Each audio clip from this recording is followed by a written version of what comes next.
We would like to welcome Ron Snuffer to the program. He is the CEO of National Claims Negotiators. This is a public adjusting firm based out of Dallas-Fort Worth with licenses throughout the country, and he fights for the rights of property owners. And we're going to talk about claims this morning. Good morning, Ron. Good morning. How are you guys doing? Doing well, doing well. So let's get right to it. I know that since you're up in the Fort Worth area, that you have felt the weather just like we have, and we've had lots of hail, lots of wind, lots of those things. And so, what are you seeing in terms of in terms of claims? Oh, we're seeing a lot of damage. We're seeing some of the biggest hail I've seen ever in my lifetime. 6 and even 7.25 inch hail this year in North Texas or North Texas area. I think Vigo's up in the Panhandle, but it got 7.25 inch hail. I saw a picture of that. It's like a small football. I know, I know.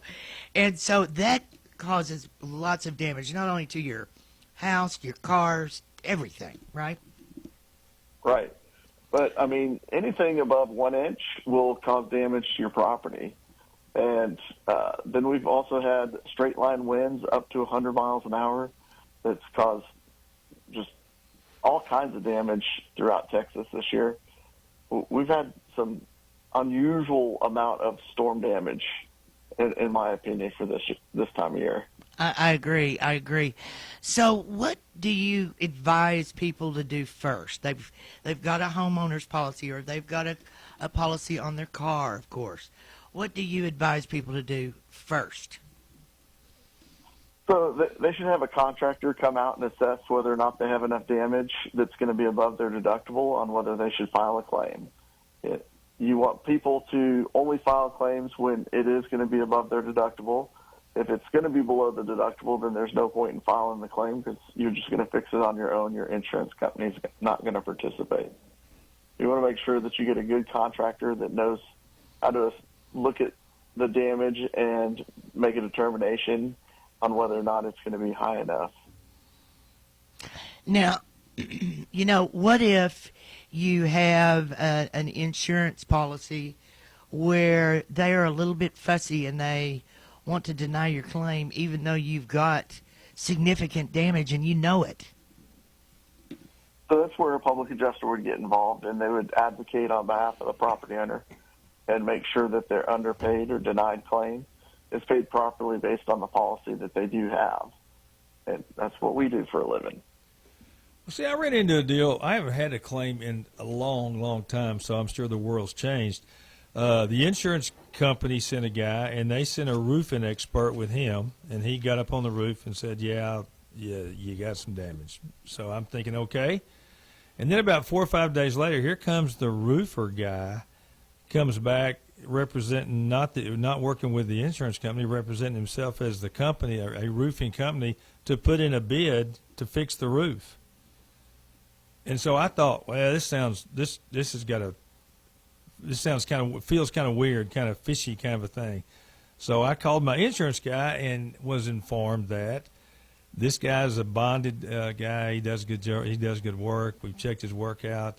We know that he's going to do a quality job, so we don't mind him doing that. And he gets bulk deals kind of because of this little relationship, and we trust him and he trusts us, and we know he does a good job. It's all on the up and up. It's okay. Is that still going on, or is that now there's a conflict in some situation like that? And no, insurance companies still have what's called a preferred service contractor. And if you feel okay and confident in them, that's fine. You can use them. But, I mean, if you feel like you don't trust that guy or girl, I should say, you're allowed to use anybody that you want to when it comes to replacing your roof or replacing the damage that you have. But it's pretty common practice for there to be preferred service contractors in today's market. All right. Well, cool. It just seemed weird. The guy knew what the check was going to be and then came in and bid on it. It was just conveniently a little under it. So it just kind of was. I just didn't know what the scoop was on that. Well, good. Now, you have a list, Ron, here saying here are some things to watch out for, some shady practices. They might try to delay your claim, deliberately confusing the contract, suggesting you don't need an attorney, credit score discrimination, canceling a policy for a phone call, and quick and unreasonable offers. So, first to rattle out of the box, you probably need to get out there and document your damage. Is that right? Take pictures? Pictures are worth thousands of dollars in the claim business. Every time you have damage associated with anything, you can never have too many pictures. Video's great too. Walk around the damaged property, videotaping everything that you can see with your camera to make sure that you properly document what the damage is. All right. And then do any necessary repairs and keep any receipts that you have to do any repairs for board up or tarping.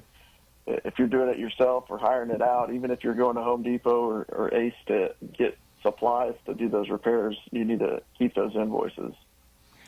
All right. And what kind of coverage do you have if you are a renter and you have damage?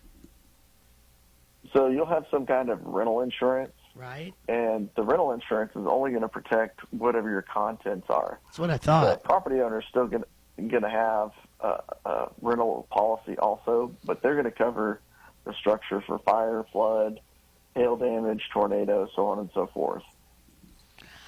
And so, but you need to save all of your receipts for any out-of-pocket expense related to the claim. Like if you have to go get a hotel room, if you have to, like you just said, board up or cover your windows. I had a friend a few weeks back that lost just about all of her windows in her house. And wow. Because of the hail. Yeah, and it was crazy. I bet you guys have been very busy. We have. The storms, amazingly, in Texas have been bad, but those storms have also crossed the country. I think in just 1 week this year, we had 106 tornadoes between Texas, Oklahoma, Colorado, Nebraska, Kansas, and Iowa. In 1 week, 106 tornadoes. So it's been a very active storm season so far this year. And have you been to some areas where you've had to look at tornado damage too? Because we've had tornadoes here that caused some damage. We do. That's one of the things that we look at pretty frequently. I mean, a tornado is going to be a complex claim. You're not just looking at a roof that can easily be identified and looked at. You're going to have structural issues, some engineering issues that you may have to have looked at by somebody who has the expertise to do that. And that's why tornadoes are generally, you're going to need a lot more help in a situation like that. And the word from the National Weather Service today is that it's tropical storm season and it's gearing up to be a pretty significant one. Now, those of us in this part of the world and even up in the Dallas-Fort Worth area, we get the rain from it, and so flooding is usually associated with that.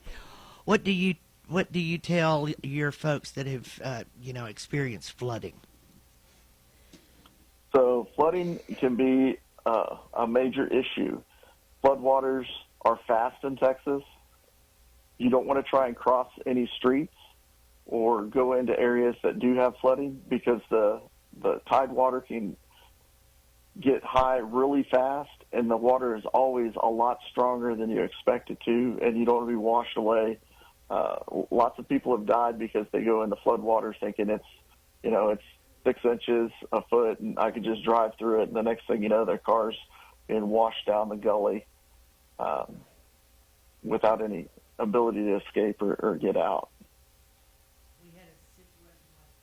We had a situation like that a couple of years ago here where a woman lost her life. Several people in the car lost their lives because of that.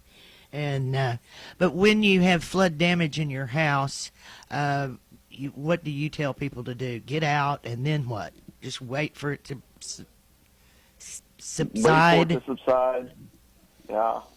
And then most people in Texas, especially in North Texas, I believe you guys are down in Brownsville, you're not going to have flood insurance because what's the likelihood of it flooding up here?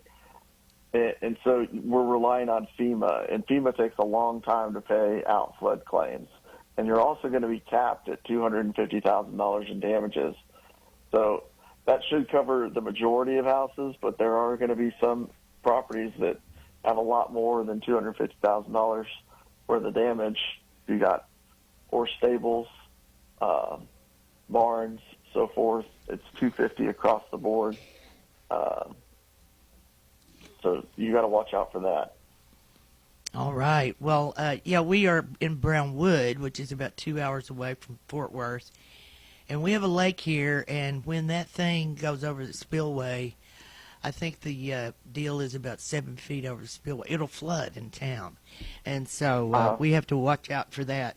Lake Brownwood has been known to do that. So, Ron Snuffer, we have been speaking to him this morning. He is the CEO of National Claims Negotiators. That's a public adjusting firm based out of DFW, and they have licenses throughout the country. Ron, thank you so much for giving us all of this good information. Where might our listeners find you?